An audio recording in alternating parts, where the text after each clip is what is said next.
ಇವತ್ತು ನೈಟ್ ನೀನು ನಿಮ್ಮಮ್ಮ ಇಬ್ಬರು ಮಲಿಕಬೇಕು. ಅಮಾವಾಸ್ಯೆ ಪೌರ್ಣಮಿ ದಿನ ಇಲ್ಲಿ ಏನಾಗ್ತೈತೋ ಏನಿಲ್ವೋ ಎಂಬುದು ಭಯ. 100 ವರ್ಷ ಆಗಿದೆ ಸ್ವಾಮಿ, ಕಣ್ ಕಾಣಲ್ಲ, ಕಾಲಿಲ್ಲ, ಕಣ್ಣಿಲ್ಲ, ನಾನೇ ಎಲ್ಲ ನೋಡೋದು.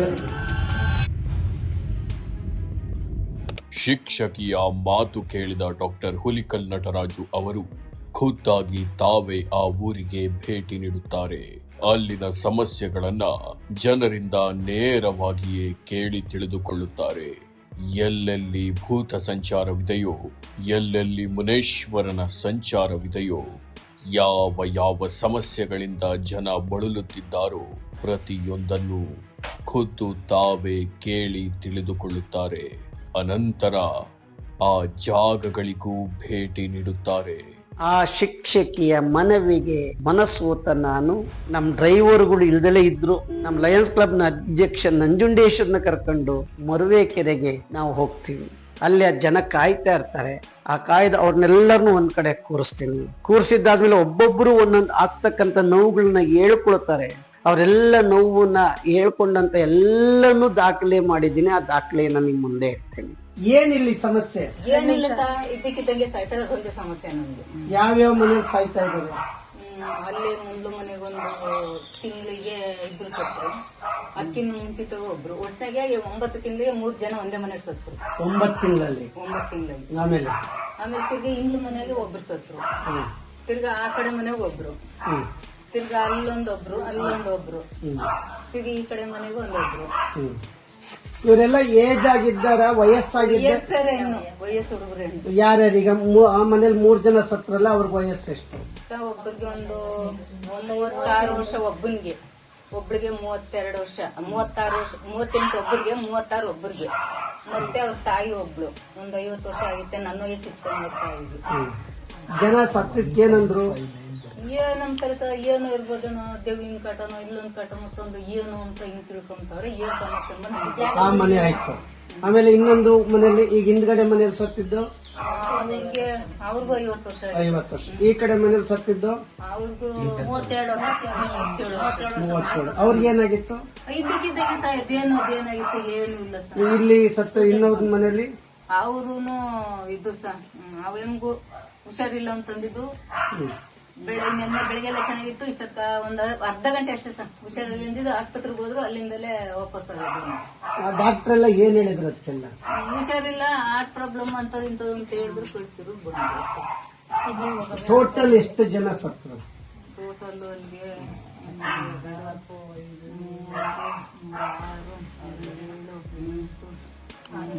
10 ಜನ ಸರ್. 10 ಜನ ಸತ್ರು. ಕಟ್ ಮಾಡಿ. ಯಾರ್ಯಾರು ಸತ್ತಿದ್ ನಿಮ್ ಮನೆಯಲ್ಲಿ? ನಮ್ಮ ಮನೆಯಲ್ಲಿ ನಮ್ಮ ಅಜ್ಜಿ, ನಮ್ಮ ಅಪ್ಪ, ಅಮ್ಮ. ಅಜ್ಜಿಗೆ ಎಷ್ಟಾಗಿತ್ತು ವಯಸ್ಸು? ಒಂದು 50 ಆಗಿತ್ತು ಅಜ್ಜಿಗೆ. ಇನ್ನೊಬ್ಬರಿಗೆ? ನಮ್ಮ ಅಮ್ಮಂಗೆ ಒಂದು 36, ನಮ್ಮ ಅಪ್ಪಂಗೆ ಒಂದು 38. 3 ಜನ ಒಟ್ಟಿಗೆ ಸತ್ರು. ಏನಂತ ಹೇಳಿದ್ರು ಡಾಕ್ಟರ್ ಎಲ್ಲ? ಗೊತ್ತಿಲ್ಲ, ಅಷ್ಟು ಹಾಸ್ಪಿಟ್ಲ್ ಕರ್ಕೊಂಡು ಹೋಗಿದ್ರು. ಅಲ್ಲಿಂದ ಕೇಳಿದ್ರೆ ಹುಷಾರಿಲ್ಲ ಅಂತ ಹೇಳ್ಬಿಟ್ಟು ಬರೋಷ್ಟಕ್ಕೆ ಅಲ್ಲೇ ಇಲ್ಲ. ಹುಷಾರಿಲ್ಲ ಅಂದ್ರೆ ಏನು ಹುಷಾರಿಲ್ಲ ಅಂತ? ಏನು ಸರ್, ಯಾರು ಗೊತ್ತಾಗುತ್ತೆ ಸರ್, ಏನು ಹುಷಾರಿರೋದು. ಅವ್ರೇನು ರಕ್ತ ಇದ್ ಮಾಡಿದ್ರ? ಅಮ್ಮಂಗ ಒಬ್ಬರಿಗೆ ಹಾರ್ಟ್ ಪ್ರಾಬ್ಲಮ್, ಹಾರ್ಟ್, ತಾಯಿಗೆ ಹಾರ್ಟಿನ ಪ್ರಾಬ್ಲಮ್ ಇತ್ತು, ತಂದೆಗೆ. ಆಮೇಲೆ ಡಾಕ್ಟರ್ ಏನ್ ಹೇಳಿದ್ರು ತಗೊಂಡೋದಾಗ? ಅದೇ ಹುಷಾರಿಲ್ವಲ್ಲ, ಹಾರ್ಟ್ ಪ್ರಾಬ್ಲಮ್ ಇತ್ತಲ್ಲ, ಅದಕ್ಕೇನೆ ಆಗಲ್ಲ ಅಂದ್ರು. ಅಷ್ಟ ಸಾಯಂಕಾಲ ಬರೋಷ್ಟಕ್ಕೆ ಹಾಕೊಂಡು. ಇನ್ನೊಬ್ರು ನಮ್ಮ ಅಜ್ಜಿ. ಅವ್ರಿಗೆ? ಅಜ್ಜಿ ಏನಿಲ್ಲ ಸರ್, ಕುಡ್ದ್ಬಿಟ್ಟಿತ್ತಲ್ಲ, ಮನಿ ಕಂಡಿತ್ತು. ಕುಡ್ದಿದ್ರ? ಮನಿ ಕಂಡಿತ್ತು ಮನೆ ಒಳಗಡೆ. ಆಮೇಲೆ ಇವರೆಲ್ಲ ಹೋಗಿ ಎಬ್ಬಿಸೋದಕ್ಕೆ ಈ ಜನ ಎಲ್ಲ ಮಾತಾಡ್ಕೋತಾರೆ. ಏನಂತ ಮಾತಾಡಿ, ಯಾಕೆ ಸತ್ರು ಏನು ಅಂತ ಮಾತಾಡ್ತಾರೆ. ದೇವದ್ ಕಾಟ, ಕರೆಕಲ್ಲೇ ಊರೇ ಸರಿ ಇಲ್ಲ, ದೇವದ್ ಕಾಟ ಅಂತ. ಏನ್ ಸರಿ ಇಲ್ಲ? ಕರೆಕಲ್ಲು. ಕರೆಕಲ್ ಅಂದ್ರೆ ಕರೆಕಲ್ ಅಂತ ಕರೀತೀವಿ. ಈಗ ಎಷ್ಟು ವರ್ಷದಿಂದ ಬದುಕಿದ್ದೀರಾ ಇಲ್ಲೆಲ್ಲ ಜನ ಎಲ್ಲ? ಒಂದು 15 ವರ್ಷ ಅಷ್ಟೇ. 15 ವರ್ಷ ಅಲ್ವೇನ್ರಮ್ಮ? 15 ವರ್ಷದಿಂದ ಏನು ನಡೆದಿಲ್ಲ ಅಲ್ವೇನ್ರಮ್ಮ? 15 ವರ್ಷದಿಂದ ಇಲ್ಲಿವರೆಗೂ ಏನು ನಡೆದಿಲ್ಲ ಅಲ್ವೇನ್ರಮ್ಮ? 27 ವರ್ಷ ಅಲ್ವೇನಮ್ಮ? 27 ವರ್ಷ ಆದ್ಮೇಲೆ ಅಲ್ಲಿಂದ ಇಲ್ಲಿವರೆಗೂ ಏನು ನಡೆದಿಲ್ಲ ಅಲ್ವಾ? ಹೇಳಿ ಹೇಳಿ. 27 ವರ್ಷದಿಂದ ಇಲ್ಲಿವರೆಗೂ ಏನೂ ಆಗಿರ್ಲಿಲ್ಲ ಅಲ್ವೇನ್ರಪ್ಪ? ಅದಕ್ಕಿಂತ ಮುಂಚಿತವಾಗೇನೆ ಈ 8 ವರ್ಷದಿಂದನೇ ಹಿಂದಿಂದ ಒಂದ್ 3 ಜನ ಸತ್ರು ಸರ್. ಅವಾಗ ಅವಾಗ 8 ವರ್ಷದಿಂದ. ಹಿಂದಗಡೆ ಹಾ, 3 ಜನ ಅವಾಗ. ಅದಾದ್ಮೇಲೆ ಈಗ ಈಗ ಸ್ಟಾರ್ಟ್ ಆಗೈತೆ. ನಮ್ಗೆ ವಾಸ ಮಾಡೋದಕ್ಕೆ ಸ್ಥಳ ಇರ್ಲಿಲ್ಲ ಸರ್. ಹಾ. ಈ ಜಾಗನ ನಾವು ಕೊಂಡ್ಕೊಂಡು ಸಣ್ಣದಿಂದ ಕೊಂಡ್ಕೊಂಡು ಎಲ್ಲಾರು ಇದನ್ ಮಾಡ್ಕೊಂಡು ಹಂಚ್ಕೊಂಡಿದ್ವಿ ಸರ್. ಎಲ್ಲಾರ್ಗು ಅವ್ರ ಮನೆ ಇವಾಗ ಎಲ್ಲಾರ್ಗು ಸಮನಾಗಿ ಹಂಚಿದ್ದಾರೆ ಸರ್. ಇಲ್ಲಿ ನಾವು ಇವಾಗ ಸರ್ಕಾರದಿಂದ ಮನೆಗೆ ಹಾಕಿಸ್ಕೊಂಡು ಮನೆ ಕಟ್ಕೊಂಡು ಇಲ್ಲಿ ವಾಸ ಇದ್ವಿ. ಈ ತರ ಅಚಾತುರ್ಯ ಆಗೋದ್ರಿಂದ ಭಯ ಅಷ್ಟೇ ಸರ್. ಮುಂದೆ ನಮ್ಮ ಮಕ್ಕಳು ಏನಾಗ್ಬೋದು ಏನ್ ಕತೆನೋ ಅಂತ ಒಂದು ಭಯ. ಎಲ್ಲ ಅರೇಂಜ್ ಮಕ್ಳೇ ಸಾಯ್ತಾರೆ, ಅರೇಂಜ್ ಮಕ್ಳೇ ಹೋಗ್ತಾರೆ ಎಂಬುದೊಂದು ಭಯ ಭೀತಿ ಸೇರ್ಕೊಬಿಟ್ಟೈತೆ ಸರ್ ನಮ್ಗೆ. ಸೊ ನನ್ಗೆ ಯಾವಾಗ್ಲೂ ಹುಷಾರಿಲ್ದಂಗ ಆಗ್ತೈತೆ. ಹಂಗಂದ್ರೆ ತಲೆ ಸುತ್ತ ಬರ್ತೈತೆ, ಕೈ ಕಾಲು ಸುಸ್ತು ಬರ್ತೈತೆ, ಎದೆ ಉರಿ ಬರೋದು. ಆಮೇಲೆ ನಮ್ಮ ಮನೆ ಮಗ್ಳಾಗ ಒಂದು ಉತ್ತೈತೆ ಸರ್. ಉತ್ತೈತೆ, ತಪ್ಸಿ ಗಿಡ ಒಂದೈತೆ. ತಪ್ಸಿ ಗಿಡ ಮನೆ ಕತ್ರ ಎಲ್ಲಾನು ಅದೇನ್ ಪ್ರಾಬ್ಲಮ್ ಅಂತ ಗೊತ್ತಾಗ್ತಿಲ್ಲ. ನನ್ಗೆ ಯಾವಾಗೂ ತಲೆ ಸುತ್ತ ಬರ್ತಾನೆ ಇರ್ತದೆ. ಆಸ್ಪತ್ರೆಗೆಲ್ಲ ನಾರ್ಮಲ್ ಅಂತ ಗೊತ್ತಾಯ್ತೆ ಸರ್. ಇದು ತಲೆನೋವು ಬಂದಾಗ ಸುಸ್ತಾಗೋದು, ತಲೆ ಸುತ್ತು ಪ್ರಜ್ಞೆ ಬಿದ್ದೋಗೋದು, ಪ್ರೆಗ್ನೆಂಟ್ ಬಿದ್ದಾಗಲ್ಲ, ತಲೆ ಸುತ್ತು ಬೀಳಂಗ ಆಗ್ತೈತೆ ಅಷ್ಟೇ. ಓಡೋಗ್ಬೇಕು ಅನ್ನೋದು, ಸಾಯ್ಬೇಕು ಅನ್ನೋದು ಸಾಯ್ಬೇಕು ಅನ್ಸೋದಿಲ್ಲ. ಅದು ಏನು ಅನ್ಸಲ್ಲ. ಸುಸ್ತಾಗ್ತತೆ, ಆಮೇಲೆ ತಲೆ ಸುತ್ತ ಬರ್ತೈತೆ ಅಷ್ಟೇ. ನಿದ್ದೆನೂ ಸರಿಯಾಗಿ ಬರಲ್ಲ ಸರಿ. ಅದ್ ಬಿಟ್ರೆ ಇನ್ನೇನು ಸಮಸ್ಯೆ ಇಲ್ಲ. ಇದು ಭಯಕ್ಕೆ ಏನಾರ ಹಂಗಾಗ್ತಾ ಇದೆಯಾ ನಿನ್ಗೆ? ಮನೇನ ಬಿಟ್ಟು ಸರ್, ಮನೆ ಕಿಮ್ಮಕ್ಕೆ ಇಲ್ಲ ಅಮ್ಮನೆ 1-2 ದಿನ ಬಂದ್ ಮನ್ಗುದ್ಲು. ಎಲ್ಲ ಕೇಳಿದ್ವಿ ಸರ್, ಅಲ್ಲಿ ಮುನಿ ಸಂಚಾರಣೆ ಐತೆ ಅಂತ ಹೇಳಿದ್ರು. ಎಲ್ಲ ಕೇಳಿದ್ವಿ, ಎಲ್ಲ ಶಾಸ್ತ್ರ ಕೇಳ್ಕೊ ಬಂದೆ ಸರ್ ಹೋಗಿ. ಅಲ್ಲಿ ಮುನಿ ಸಂಚಾರಣೆ ಐತಮ್ಮ ಆ ಕಡೆ ಏರಿಯಾದಾಗೆಲ್ಲ ಮುನಿ ಸಂಚಾರ ಅಂತ ಹೇಳ್ತಾರೆ ಸರ್ ಎಲ್ಲ ತಗೊಂಡು. ಅವತ್ತಿಂದ ಭಯ ಆಗಿದೆಯಾ? ಮನೆಗೆ ಮನೇಲಿ ಮಲಗೋದೇ ಇಲ್ಲ. ಮನೆ ಮಗ್ಲಾಗೆ ಹುತ್ತ ಬೇರೆ ಐತೆ ಸರ್. ಅಡ್ಗೆ ಮಾಡ್ತೀವಲ್ಲ ಆ ಮೂಲೆಗೆ ಆ ಕಡೆ. ಅದಕ್ಕೆ ಮನೇಲಿ ಮಲಗಲ್ಲ ನೀವು? ಯಾರ ನಮ್ಮ ಆಂಟರ್ ಮನೆ, ನನ್ನ ತಂಗಿಯರ್ ಮನೆಗೆ ಮನೆ ಕಂತೀವಿ. ನಿಮ್ ಮನೇಲಿ ಮಲಗೇ ಇಲ್ಲ? ಮನೆ ಕಂತೀವಿ ಸರ್. ಮೊದ್ಲು ಒಬ್ಬಳೆ ಮನ್ಗಳು. ಇವಾಗ ಯಾಕೋ ಮನೆ ಕಣಕ್ಕೆ ಭಯ. ಸುಮಾರು ಅಂದ್ರೆ ಒಂದು 3-4 ತಿಂಗಳಿಂದ ಅವಳೊಬ್ಳೆ ಮನ್ಗದೇ ಇಲ್ಲ ಸರ್. ಮೊದ್ಲು ನಮ್ಮ ಅಮ್ಮ ಸಾಯ್ತಿದ್ದ ಮುಂಚೆ ಮನೆ ಕಂತಿದ್ದೆ. ನಮ್ಮ ಅಮ್ಮ ಸತ್ ಮೇಲೆ ಯಾಕೋ ಭಯ ಆಗ್ತಿರ್ತದೆ. ನಿಮ್ಮಮ್ಮ ಸತ್ರೆ ನಿನಗೆ ಯಾಕೆ ಭಯ? ದೇವ್ರಲ್ವಾ ಅಮ್ಮ? ಅಲ್ಲ ಯಾಕ ಗೊತ್ತಿಲ್ಲ. ಶೋಭಾ, ಈಗ ಜಮೀನು ನೀವೆಲ್ಲ ಸಂಘದವ್ರು ಸೇರ್ಕೊಂಡ್ರಿ, ಮಹಿಳೆಯವರೆಲ್ಲ ಸೇರ್ಕೊಂಡ ಎಲ್ಲರೂ ದುಡ್ಡು ಹಾಕೊಂಡು ಈ ಜಾಗ ನೀವು ಕೊಂಡ್ಕೊಂಡ್ರಿ. ಈ ಜಾಗ ಮೊದ್ಲು ಯಾರ್ದು, ಸರ್ಕಾರದ್ದ ಅಥವಾ ಸರ್ ಮಂಜುನಾಥ ಅನ್ನೋರ್ದು ಸರ್, ಸಿದ್ಲಿಂಗಪ್ಪ ಅನ್ನೋರ್ದು. ಸಿದ್ಲಿಂಗಪ್ಪ. ಎಷ್ಟು ಎಕರೆ ಜಮೀನಿದು? 1 ಎಕರೆ. 1 ಎಕರೆ ನೀವೆಲ್ಲ ದುಡ್ಡು ಕೊಟ್ಟು ರಿಜಿಸ್ಟರ್ ಮಾಡ್ಕೊಂಡ್ರಿ. ಈ ಎಲ್ಲ ಕಾಲೋನಿಯವ್ರು ಸೇರ್ಕೊಂಡ್ರಿ, ಇಲ್ಲಿ ಮನೆ ಕಟ್ಟಿದ್ರಿ ಅಲ್ವೇನಮ್ಮ? ಮನೆ ಕಟ್ಟಿದಾಗ ಅವ್ರವ್ರ ಜಾಗದಲ್ಲಿ ಮಾಡ್ಕೊಂಡ್ರಿ, ಸೈಟ್ ಪ್ರಕಾರ ಮಾಡ್ಕೊಂಡ್ರಿ. ಮಂಜುನಾಥಂದ ಏನು ಪ್ರಾಬ್ಲಮ್ ಇಲ್ಲ. ಈಗ ಸಿದ್ಲಿಂಗಯಿಂದ ಏನು ಪ್ರಾಬ್ಲಮ್ ಇಲ್ಲ. ನಿಮ್ ಜಮೀನ್ ಕೊಟ್ಬಿಟ್ಟಿದ್ದಾರೆ. ಜಮೀನ್ ಕೊಟ್ಮೇಲೆ 20 ವರ್ಷದಿಂದ ಈಚೆಗೆ ನೀವೆಲ್ಲ ಮನೆಗಳು ಕಟ್ಕೊಂಡಿದ್ದೀರಿ. ಈಗ ಕಟ್ಕೊಂಡಾದ್ಮೇಲೆ 8 ವರ್ಷದಲ್ಲಿ 3 ಜನ ಸತ್ತೋದ್ರು. ಈಗ 11 ಜನ, ಎಷ್ಟು ಜನ ಟೋಟಲ್ ಸತ್ತಿದ್ರು? 10 ಜನ ಸತ್ರು. ಇದಕ್ಕೆ ನಾವೇನು, ನಿಮ್ ಮನಸ್ಸಿನಲ್ಲಿ ಏನಿದೆ, ಹಿರಿಯರು ಏನ್ ಹೇಳ್ತಾರೆ ಕರೆಕ್ಟ್ ಆಗಿ ಹೇಳಮ್ಮ. ಸರ್ ಇಲ್ಲಿ ಏನಪ್ಪಾ ಅಂದ್ರೆ ಇವಾಗ ಈ ಜಾಗ ವಾಸ ಮಾಡೋದಕ್ಕೆ ಯೋಗ್ಯತೆ ಐತಾ ಅನ್ನೋದು ಒಂದು. ಮತ್ತೆ ಮಕ್ಕಳು ಇಲ್ಲಿ ಮುಂದೆ ಜೀವನ ಮಾಡೋದಕ್ಕೆ ಅಭಿವೃದ್ಧಿ ಆಗ್ಬೇಕು. ಇಲ್ಲಿ ಹೆಂಗ್ ಗೊತ್ತಾ ಸರ್, ಅವತ್ ದುಡ್ದಿದ್ದು ಅವತ್ತೇ ಭಸ್ಮ. ಯಾವ್ದೇ ರೀತಿಯಾದ ಅಭಿವೃದ್ಧಿ ಯಾವ ಮನೇನೂ ಇಲ್ಲ ಸರ್. ಏನಾದ್ರೂ ತುಂಬಾ ಕಷ್ಟ ಬಂದೈತೆ ಅಂದ್ರೆ ಒಬ್ರ ಹತ್ರನೂ 1,000 ರೂಪಾಯಿ ಇರಲ್ಲ, ತಾಂಡೋಗ್ ನಾವು ತಕ್ಷಣಕ್ಕೆ ತೋರ್ಸ್ಕೊ ಬರ್ಬೇಕು ಅಂತಾನ. ಮಕ್ಕಳು ಅಭಿವೃದ್ಧಿ ಆಗ್ಬೇಕು. ಇಲ್ಲಿ ಜಾಗ ನಮ್ಗೆ ಎಲ್ಲದಕ್ಕೂ ಸುಭಿಕ್ಷಿತವಾಗಿ ಜಾಗ ಮಾಡ್ಕೊಡ್ಬೇಕು ಸರ್. ಒಂದೇ. ಹೌದು ಈ ದೇವ್ರು ದೆವ್ವ ಕಾಟ ಅಂತ ಯಾರು ಹೇಳ್ತಾರ ನಿಮ್ಗೆ? ಯಾರ ಹತ್ರ ಕೇಳಿ? ಮೂಢನಂಬಿಕೆ ಜನಗಳು ಹೇಳೋದು ಸರ್.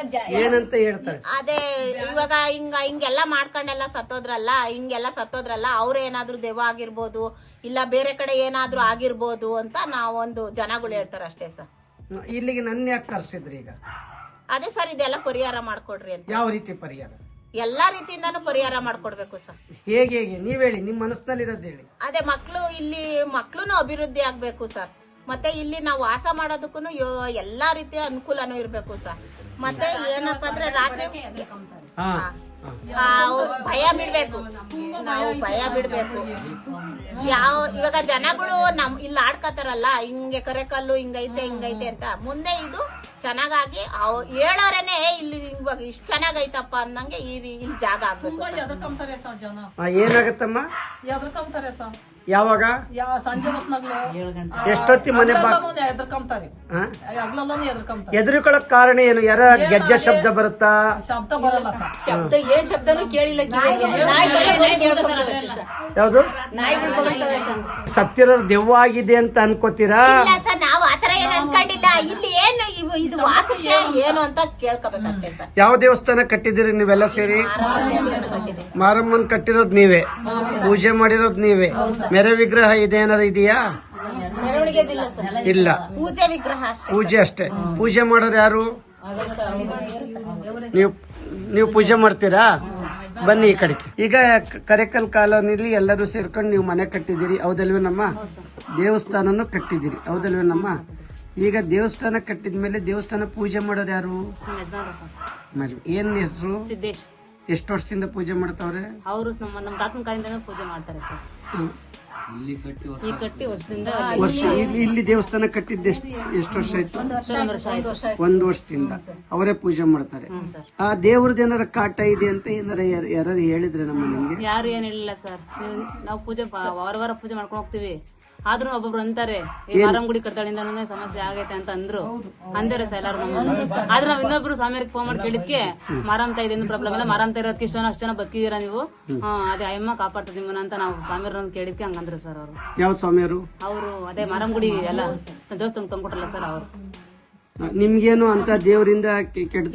ಇಲ್ಲ ಸರ್, ಎಮ್ಮಿಂದ ನಾವಿನ್ನ ಬದುಕಿದೀವಿ ಅಂತ ನಂಗೆ ಅನ್ಸುತ್ತೆ ಸರ್. ಯಜಮಾನ್ರ ಮಕ್ಳು ಎಷ್ಟು ನಿನ್ಗೆ? ಸರಿ, ಹೆಣ್ಮಕ್ಳು ನನ್ಗೆ. ಹೆಣ್ಮಕ್ಳು. ಯಜಮಾನ್ರು ಕೆಲಸ ಮಾಡ್ತಾರೆ. ಹ್ಞೂ ಸರ್. ದೇವರಿಂದ ಏನ್ ತೊಂದ್ರೆ ಇಲ್ಲ. ಸರ್, ನೀವು ಹೊರಗಡೆ ದೇವಸ್ಥಾನದಲ್ಲಿ ರಾತ್ರಿ ಹೊತ್ನಾಗ ಹೋಗೋದು ಬರೋದು ಇದೆಲ್ಲ ಮಾಡ್ತಾರ ಯಜಮಾನ್ರು? ಇಲ್ಲ ಸರ್, ರಾತ್ರಿ ಹೊತ್ತೆಲ್ಲೂ ರಾತ್ರಿ ಬಾಕ್ಲು ತೆಗಿಯಲ್ಲ? ಇಲ್ಲ ಸರ್, ತೆಗಿಯಲ್ಲ. ದೇವಸ್ಥಾನದಲ್ಲಿ ಏನಾರ ಶಬ್ದ ಗಿಬ್ದ ಬರೋದು? ಇಲ್ಲ ಸರ್, ಏನ್ ಶಬ್ದ ಇಲ್ಲ ಸರ್. ನೈಟ್ ಹೊತ್ತು ಮಾತ್ರ ನಾಯಿಗಳು ಬಗ್ಲುತ್ತವೆ ಸರ್. ಇಲ್ಲೆಲ್ಲ ಸುತ್ತಮುತ್ತ ನಾಯಿ ಬಗ್ಲುತ್ತವೆ. ಅದೊಂದು ಎಲ್ಲರಿಗೂ ಭಯ ಆಗುತ್ತೆ ಸರ್. ಎಲ್ಲರಿಗೂ ಯಾರು ಹೋಗಲ್ಲ ನೈಟ್ ಹೊತ್ತು ಬಂದು ಎಲ್ಲರಿಗೂ ಭಯ ಆಗತ್ತೆ ಸರ್. ಅಲ್ಲಿ ಯಾರು ಹೋಗಲ್ಲ ಸರ್ ನೈಟ್ ಹೊತ್ತು. ನಾಯಿ ಬಗ್ಲಕ್ ಎಲ್ಲ ಭಯ ಬೀಳ್ಕೊಂಡು ಸರ್ ಯಾರು ಈಚೆ ಬರಲ್ಲ ಸರ್. ಎಲ್ಲ ಬಗ್ಲಾಕ್ ಬಿಡ್ತಾರೆ ಎಲ್ಲಾರು ಮನೆಗೆ. ಯಾರನ್ನಾಗ್ಲಿ ಬರಲ್ಲ ಬರದ್ರೆ ಸಾಯಂಕಾಲ ದೇವಸ್ಥಾನ ಹೋಗ್ತಾರೆ, ಯಾರು ಬರೋದಿಲ್ಲ.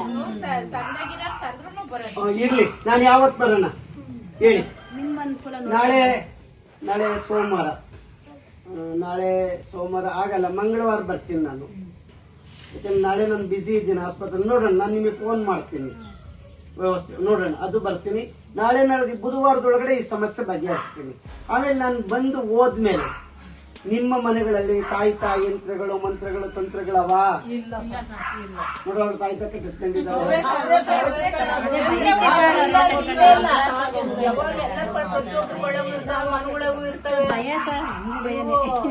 ಕಾಯಿ ಮಂತ್ರಕ್ಕೆ ಬಂದ್ ಕಟ್ಟಿರೋವು ಇರ್ತವೆ.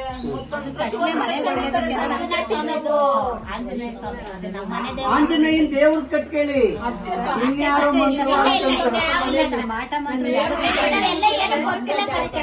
ಆಮೇಲೆ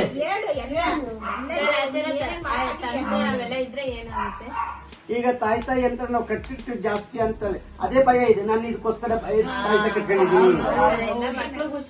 ಅದು ಬೇರೆ, ಮಕ್ಕಳಿಗೆ ರಾಕ್ ಕಟ್ಟೈತೆ, ಅದು ಇದು ಕಟ್ಲಿ. ಈಗ ಇವಳಿಗೆ ತಲೆನೋವು ಬಂತು, ಮೈಕೈ ತಲೆ ಸುತ್ತ ಬಂತು, ಇನ್ನೇನೋ ಬಂತು, ಇವ್ರಿಗೆ ಆ ಹಿಡಿದೈತೆ ಅಂತ ಕಟ್ಕೊಂಡ್ಬಿಟ್ರೆ ಮೈ ಮೇಲೆ ಇದ್ದಾಗ ಏನಾಗುತ್ತೆ ಅಂದ್ರೆ ಅದೇ ಯೋಚನೆ. ನಾನು ಇದು ಕಟ್ಟಿದ್ರು, ನನಗೆ ಇದು ಕಟ್ಟಿದ್ರು, ಇದಕ್ಕೆ ಇನ್ನೂ ಇದೆ ಹೋಗುವಂತ ಕಾಯಿಲೆ ಇನ್ನೂ ಇರುತ್ತಲ್ಲ, ಅದು ಕಿತ್ತಾಕಿದ್ರೆ ದೂರ ಆಗ್ಬೋದು. ಈಗ ಅವಳು ಕಟ್ಕೊಂಡಿದ್ದಾಳೆ, ನಾವೆಲ್ಲ ಇವಳಿಗೇನೋ ಕಾಯಿಲೆ ಇದೆ ಅದಕ್ಕೆ ಕಟ್ಕೊಂಡಿದ್ದೀವಿ ಅಂತ ನಾವ್ ಹೇಳ್ತೀವಿ. ಅವಳ ಮನಸ್ಸಿನಲ್ಲಿ ಏನಿದೆ, ನನ್ಗೇನೋ ಇದೆ ಅದಕ್ಕೆ ಕಟ್ಟಿಸ್ಕೊಂಡಿದ್ದೆ ಅನ್ಸುತ್ತ ನಿಮ್ಗೆ? ಅನ್ಸುತ್ತ?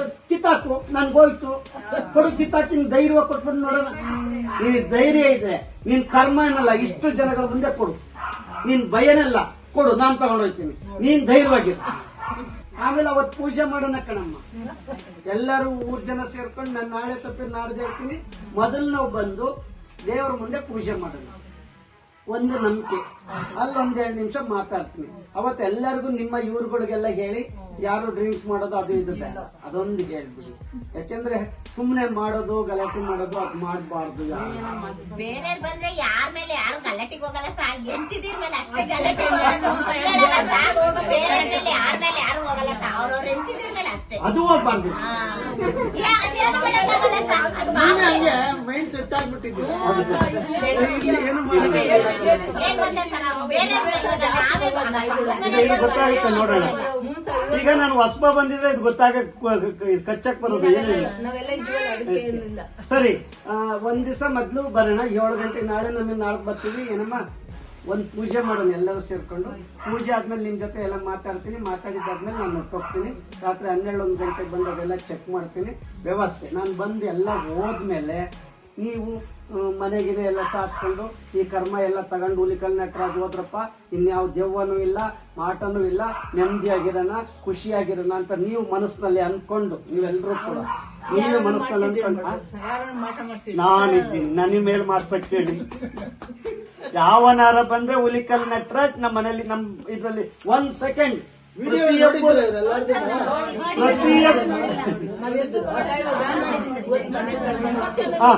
ತಡಿ ಕೇಳ. ಮನೆಗೆ ಹೋಗಿ ನೋಡ್ರಿ, ಯಾರನ್ನ ಹೇಳಿದ್ರೆ ಯಾರು ನೋಡಿದ್ರು ಅದು ಮಠ ಮಾಡ್ಸೋರು ಅಂತಾರೆ. ನನ್ ಕರ್ಕೊಂಡೋಗಿ ಮಾಡ್ಸೋರೇ ಇಲ್ವಾ ಅಂತ ಹೇಳ್ತೀನಿ. ಇನ್ನು ಈ ಹುಡುಗಿಗೆ ಕಾಯಿಲೆ ಇದೆಯಲ್ವಾ, ನಾನು ಬರುವಾಗ ಮಾತ್ರ ತರ್ತೀನಿ. 1 ವಾರ ಅಥವಾ 1 ತಿಂಗಳು ಮಾತ್ರ ತಗೋ, ನೀ ತಲೆನೋವು ಬರೋದು ಬಿಟ್ಟೋಗುತ್ತೆ, ಎದುರಿ ಕೊಡೋದು ಬಿಟ್ಟೋಗುತ್ತೆ. ನಿಮ್ ಮನೇಲಿ ನೀನೇ ಮಲಗ್ಬೇಕು, ನಾನು ಬರ್ತೀನಿ ಅವತ್ತು. ನೀನ್ ಒಬ್ಬಳೇ ಮಲಗ್ಬೇಕು. ಅದೇನಾಗತ್ತೆ ನೋಡೋಣ, ಆ ಚಾಲೆಂಜಿಂಗ್ ತಗೊಳ್ಳೋಣ. ನಿನ್ಗೆ ದೇವಸ್ಥಾನದಲ್ಲಿ ನಾನು ಇರ್ತೀನಿ, ದೇವಸ್ಥಾನದಲ್ಲಿ ನಿಮ್ಮ ಯಜಮಾನ ಅವತ್ತೆಲ್ಲ ಇರಕ್ಕೆ ಹೇಳಿ ಇರ್ತೀನಿ. ಅವತ್ತು ಕೂಡ ದೇವಸ್ಥಾನದಲ್ಲಿ ಪಾಸಿಟಿವ್ನೆಸ್ ಇದೆಯಾ, ಏನಿದೆ, ಹೇಗೆ. ದೇವಸ್ಥಾನ ಕಟ್ಟಿದ್ದು ಒಳ್ಳೇದು. ನಮ್ಗೆಲ್ಲರಿಗೂ ಒಂದು ಮಾರಮ್ಮ ಬೇಕು, ದೇವರು ಬೇಕು. ನಾವೆಲ್ಲ ಒಂದು ಹಬ್ಬ ಮಾಡ್ಲಿಕ್ಕೆ, ಹರಿದಿನ ಮಾಡ್ಲಿಕ್ಕೆ, ಟಮಟ ಮಾಡ್ಲಿಕ್ಕೆ ಬೇಕು. ದೇವ್ರು ಯಾವತ್ತೂ ಮನುಷ್ಯನಿಗೆ ಕೇಡ್ ಮಾಡಲ್ಲ. ಇಷ್ಟು 3 ಹಂತದಲ್ಲಿ ನಾನು ನಿಮಗೆ ಕಂಡಿಡ್ಕೊಳ್ತೀನಿ. ಕಾಣದಲ್ಲೇ ಇರುವ ಗೋಚರವಾದ ಶಕ್ತಿ ಇದೆಯಾ, ಕಾಣದಲ್ಲೇ ಇರೋ ಮನುಷ್ಯನ ಕೈವಾಡದ ಶಕ್ತಿ ಇದೆಯಾ, ಪಟ್ಟಭದ್ರ ಹಿತಾಶಕ್ತಿಗಳ ಶಕ್ತಿ ಇದೆಯಾ, ಇದನ್ನ ನಿಮ್ಮನ್ನೆಲ್ಲ ಒಕ್ಕಲೆಬ್ಬಿಸ್ಬಿಟ್ಟು ಇದನ್ನೇನೋ ಮಾಡಿ ಇನ್ನೆಲ್ಲೋ ಜಾಗ ಕೊಡಕ್ಕೆ ಸರ್ಕಾರದ ಏನಾದ್ರು ಇದೆಯಾ, ಇವೆಲ್ಲ ಗೊತ್ತಿಲ್ಲದಂಗೆ ತಿಳ್ಕೊಂಡು ನಾನು ಸರ್ಕಾರದ ಗಮನಕ್ಕೆ ತಂದು ವ್ಯವಸ್ಥೆ ಮಾಡ್ತೀನಿ. ಒಂದ್ ದಿವಸ ಪೊಲೀಸ್ನವ್ರಿಗೂ ಎಲ್ಲ ಹೇಳ್ತೀನಿ. ಇದು ಪೊಲೀಸ್ ಸ್ಟೇಷನ್ ಎಲ್ಲಿ ಬರುತ್ತೆ ನಿಮ್ಗೆ? ಮಧುಗಿರಿ ಪೊಲೀಸ್ ಸ್ಟೇಷನ್ಗೆ ಹೇಳ್ತೀನಿ. ಸ್ಕೂಲ್ ಎಲ್ಲಿ ಬರುತ್ತೆ? ಸ್ಕೂಲ್ ಆದ್ರೆ ಅಲ್ಲಿ ನೀವು ಬರ್ತಾ ಗಂಜಲು ಅಲ್ಲೇ ಬರುತ್ತೆ. ಪ್ರೈಮರಿ ಸ್ಕೂಲ್ ಅಲ್ಲೇ ಇದೆ ಸರ್. ಸರಿ, ಅಲ್ಲಿ ಯಾರಿಗೆ ಹೇಳ್ತೀನಿ. ಇಲ್ಲಿ ಹುಡುಗರೆಲ್ಲ ಇರ್ತಾರಲ್ಲ, ಅವ್ರು 1 ರಿಂದ 4ರವರೆಗೂ ಇಲ್ಲೇ ಇದೆ. ಇಲ್ಲೇ ಇದೆ, 7ರವರೆಗೂ ಇಲ್ಲೇ ಇದೆ. ಈ ಊರಲ್ಲಿ ಇದೆಯಾ? ಗಂಜಲಗುಂಟೆಯಲ್ಲಿ, ಮರುವೇಕೆರೆಲ್ಲ ಇದೆ. ಹಾಸ್ಪಿಟಲ್ ಇದೆ, ಎಲ್ಲ ಇದೆ. ಹಾಸ್ಪಿಟಲ್ ಮರುವೇಕೆರೆಲ್ಲ ಇದೆ. ಅವ್ರು ಯಾರು ಬರ್ಲಿಲ್ವ? ಹಿಂಗೆ ಎದ್ರಿಕ್ ಆಗ್ತಾ ಇದೆ, ಸಾಯ್ತಾ ಇದಾರೆ, ಏನು ಹೇಳಿಲ್ಲ ನಿಮ್ಗೆ? ಇಲ್ಲಿ ಆಗ್ತಾ ಇರೋದು ಅಲ್ಲ, ಅವ್ರಾರು ಈ ಕಡೆ ಬರ್ಬೇಕಲ್ವಾ? ಬರೋಕೆ ಹೆದರ್ಕೋತಾರ? ಯಾರು ಎದ್ರಿಕೊಳ್ಳೋರು? ನಮ್ಮ ಅಲ್ಲಿ ಆ ಕಡೆಯವರು ಕಾಲೋನಿಯವರು ಈ ಕಡೆ ಬರಕ್ಕೆ ಎದ್ರಕೊಂತಾರೆ.